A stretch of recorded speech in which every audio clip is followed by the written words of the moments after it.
দণ্ড স্থগিত বা শর্ত সাপেক্ষে মুক্তি নয়। আজ থেকে শতভাগ মুক্ত হয়েছেন বিএনপি চেয়ারপারসন খালেদা জিয়া। এ বিষয়ে প্রজ্ঞাপন জারি করেছে স্বরাষ্ট্র মন্ত্রণালয়। এতে যে মামলায় সাবেক প্রধানমন্ত্রীর সাজা হয়েছিল সেগুলো থেকে তার সাজা মওকুফ করে দেওয়ার কথা বলা হয়েছে। এর ফলে উন্নত চিকিৎসার জন্য খালেদা জিয়ার বিদেশ যাওয়ার ক্ষেত্রে আর কোনো বাধা রইল না। তো ভিউয়ার্স, আসসালামু আলাইকুম, সবাই কেমন আছেন? আশা করতেছি আপনারা অনেক অনেক ভালো আছেন। তো আজকের এই ভিডিওতে অনেকেই খুশি হবে, সেই লেভেলের খুশি। তো ভিউয়ার্স, আপনারা হয়তো জানতে পারছেন যে বেগম খালেদা জিয়াকে কিন্তু মুক্তি দেওয়া হয়েছে, চিরকালীন মুক্তি, একদম মুক্তি। এরপরে যে মানে কোনো শর্ত সাপেক্ষে মুক্তি দেয় নাই, ঠিক আছে? তো আমরা ভিডিওটি না টেনে সম্পূর্ণ দেখতে থাকি। ভিডিওটি দেখলে আপনারা ক্লিয়ার হতে পারবেন।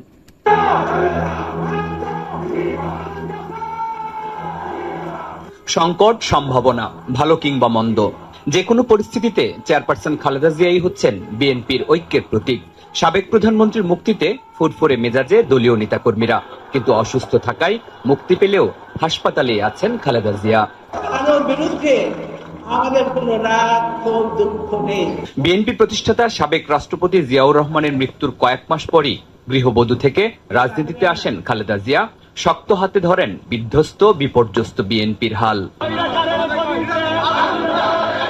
রাজপথে থেকেছেন, গ্রামেগঞ্জে ঘুরেছেন, 90-এর উত্তাল দিনগুলোতে শেকল ভাঙার মন্ত্র শিখিয়েছেন।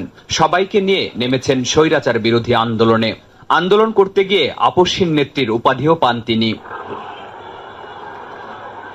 তো ভিউয়ার্স, বেগম খালেদা জিয়া মুক্তি পাওয়াতে আপনারা কে কে খুশি এবং কে কে অখুশি, ঠিক আছে? একটু কমেন্ট বক্স খোলা আছে, কমেন্ট বক্সে একটু কমেন্ট করেন, ঠিক আছে?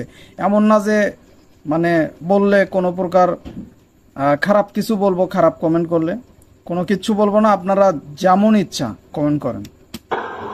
2008 সালে বিএনপি চেয়ারপারসন খালেদা জিয়াকে আটক করে সেনা সমর্থিত তত্ত্বাবধায়ক সরকার। তখন নানামুখী চাপ থাকা সত্ত্বেও বাংলাদেশ ছেড়ে যাননি খালেদা জিয়া। আকাশচুম্বী জনপ্রিয়তা নিয়ে 1991 সালে দেশের প্রথম নারী প্রধানমন্ত্রী হন খালেদা জিয়া। নির্বাচনে তার পরাজয়ের কোনো ইতিহাস নেই। যতবার যত আসনে প্রার্থী হয়েছেন প্রত্যেকটিতে জয় পেয়েছেন ধানের শীষে। বিএনপি নেতাদের দাবি, স্বনির্ভর বাংলাদেশের ভিত্তি স্থাপন করেছেন জিয়াউর রহমান, বাস্তবায়ন করেছেন খালেদা জিয়া। সব মিলিয়ে দক্ষতায় যোগ্যতায় তিনি অনন্য উচ্চতায় নিয়েছেন বিএনপিকে, নিজে হয়ে উঠেছেন দলের অবিসংবাদিত নেতা। 2013 সালের 29 ডিসেম্বর মার্চ ফর ডেমোক্রেসির ডাক দেন খালেদা জিয়া। বেশ কয়েক মাস অবরুদ্ধ থাকেন গুলশানের বাসভবনে। 2015 সালে নতুন নির্বাচনের দাবিতে দেশব্যাপী টানা অবরোধের ঘোষণা করলেও একই পরিণতির মুখোমুখি হন বিএনপি চেয়ারপারসন।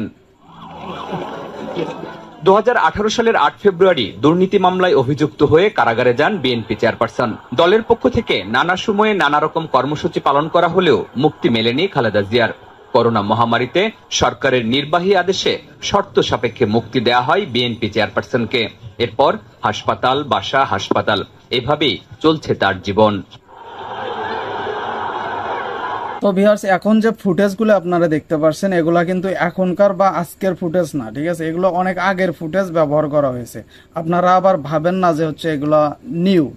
তো উনি এখন অসুস্থ, যার কারণে উনি সেইভাবে ক্যামেরায় আসেনি এবং কারোর সাথে দেখাও করেননি। সোমবার ছাত্র জনতার অভ্যুত্থানে দেশ ছাড়েন শেখ হাসিনা। সংকট মোকাবেলায় এগিয়ে আসে সেনাবাহিনী। রাজনীতির মারপ্যাচ কিংবা ভাগ্যের খেলা। 2018 সালে সেনা সমর্থিত তত্ত্বাবধায়ক সরকারের যে মামলায় কারাগারে যান খালেদা জিয়া, মুক্তিও পেলেন সেরকম একটা পট পরিবর্তনে। শরীফুল ইসলাম খান, যমুনা নিউজ, ঢাকা। তো ভিউয়ার্স, ভিডিওটি ভালো লাগলে একটা লাইক দিবেন। চ্যানেলে যদি নতুন হয়ে থাকেন তাহলে অবশ্যই চ্যানেলটিকে সাবস্ক্রাইব করে নেবেন। ধন্যবাদ সবাইকে এতক্ষণ ভিডিওটি দেখার জন্য। বাই।